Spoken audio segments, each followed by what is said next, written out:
Hi, welcome to the show. Today I'd like to talk about a book that I wrote titled Humans Are Amazing, Discovering Your True Self. In this book, I propose that all people should use both hands equally. And if you're right-handed, learn to train your left hand to operate very well. And if you're left-handed, try to learn to use your right hand as well.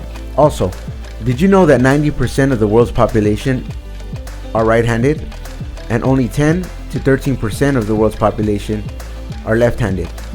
And under 1% of the world's population are ambidextrous, which means using both hands equally. Isn't that a curious question? Why are most people right-handed in the world? I began using my left hand when I was in high school, about the 10th grade. One day I just asked myself, why am I only using my right hand? What would happen if I used my left hand? Would I become stronger? Would I become smarter? I am now 38 years old, and over the course of this time, I've been training my left hand to become stronger and stronger. There are many exercises which I practiced, which I put in my book as well, and which will help you as well when you are practicing to use your non-dominant hand, your weaker hand. Some of the exercises that I include in my book are writing, drawing, playing sports, and playing musical instruments. All of these exercises will help to build the strength in your non-dominant hand. And what you're essentially doing is establishing a connection between your hand and your brain. What I also discovered in my research over this course of time, and what I realized, is that most components in your body come in pairs. So you have 2 hands, 2 eyes, 2 ears. What I've come to realize is that your body is somewhat of a mirror opposite of itself. If you divide your body in half, you will see that everything from the middle that stems out are opposites of the other side. So why should it be that we are only using one side of our body mostly when we have 2 perfectly good sides? This also includes our inner organs in our body. We have 2 lungs, 2 kidneys.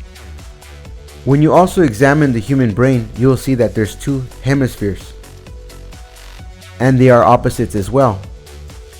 Curiously, if you're using your left hand, you're controlling the opposite side of your brain, the right hemisphere. This happens because we have a nervous system, so it branches out from our hand and it goes up to our spinal cord, and at a point in the neck area, it's called the cortical spinal tract. That's where it crosses over and it goes into the right hemisphere of your brain.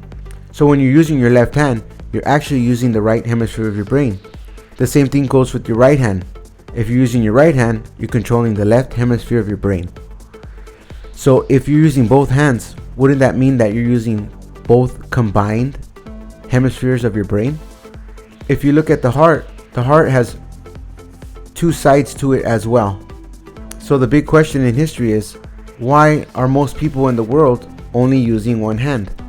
So I hope to discuss my book further in many other videos and elaborate on using both hands and why this would be good for humanity. I believe the future of mankind will be when people learn to use both hands equally. Could you imagine if a person can use both hands just as good? How much stronger and intelligent they will be? So stay tuned, watch my channel more, don't forget to like and subscribe, and we're gonna go ahead and discuss this in further detail. Thank you and have a nice day.